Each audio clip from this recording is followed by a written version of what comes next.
Assalamualaikum warahmatullahi wabarakatuh. Para mahasiswa semuanya, materi statistik inferensial kita kali ini adalah distribusi peluang. Setelah sebelumnya kita membahas teori peluang atau probabilitas, nah sekarang kita akan bahas distribusi peluang. Distribusi peluang itu adalah sebuah distribusi yang menunjukkan frekuensi relatif. Jadi kalau kita pernah belajar distribusi frekuensi, maka peluang-peluang itu dibuat dalam sebuah distribusi seperti distribusi frekuensi, gitu ya. Tetapi distribusi frekuensinya itu relatif, bukan distribusi frekuensi yang sebenarnya, gitu ya. Kalau distribusi frekuensi yang sebenarnya itu bisa 5, bisa 10, bisa 100 gitu ya. Tapi kalau distribusi frekuensi relatif itu adalah 0 sampai 1. Distribusi frekuensi relatif itu gitu ya. Itu adalah yang akan terjadi jika dilakukan sejumlah percobaan. Gitu. Jadi kalau misalnya kita melakukan beberapa kali percobaan, berapakah peluang munculnya peristiwa ini? Peristiwa ini secara berurutan, peristiwa ini jika dia muncul berapa kali, ini muncul berapa kali gitu ya. Kita lihat contoh ini. Ini adalah distribusi peluang gitu ya, dadu gitu ya, dalam 2 kali lemparan. Oke ya. Misalnya munculnya angka gitu ya. Munculnya angka itu sama sekali tidak keluar angka gitu ya. Maka peluangnya dalam 2 kali lemparan ya. Dalam 2 kali lemparan itu adalah 0,25.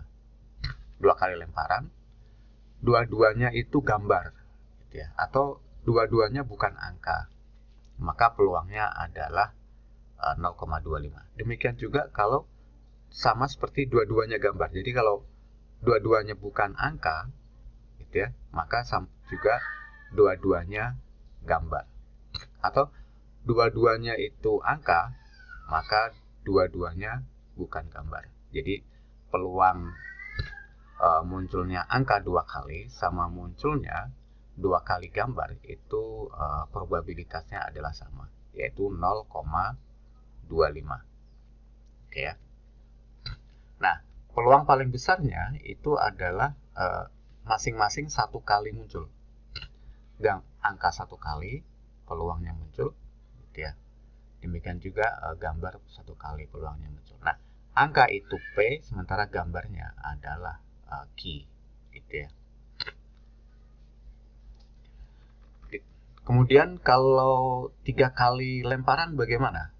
Ya, berapa peluangnya diperoleh angka? Angka itu sama sekali nggak keluar, maka peluangnya adalah 0,125. Angka itu keluar 1 kali, peluangnya 0,375. Gitu ya. Angka itu muncul 3 kali, peluangnya sama seperti muncul 1 kali, yaitu 0,375. Sementara jika angka itu muncul 3 kali, maka peluangnya sama seperti tidak muncul, yaitu 0,125. Nah, ini rumus dasarnya ya. Nah, bagaimana kalau 4 kali lemparan? Bagaimana kalau 5 kali lemparan? Maka distribusinya seperti ini, gitu ya. Nah, inilah disebut dengan distribusi peluang. Distribusi probabilitas binomial artinya peluangnya itu hanya 2 pilihan ya. Kalau B itu artinya 2, nominal itu artinya nominal atau 2 pilihan gitu ya. nominal number gitu ya. Nah, pengamatan dikotomi, yaitu hanya dua peluang peristiwa yang muncul gitu ya. Kalau enggak, misalnya seperti mata uang, itu kalau enggak gambar ya angka kalau Indonesia ya. Nah, distribusi binomial itu adalah distribusi dua macam peluang gitu ya, yang itu kemudian peristiwa percobaannya itu berapa kali gitu ya. Maka rumusnya itu adalah P plus Q pangkat N. Artinya kalau N ini maksudnya adalah berapa kali lemparan. Kalau lemparannya 2 ya pangkat 2, kalau lemparannya 3 ya pangkat 3, dan seterusnya gitu ya.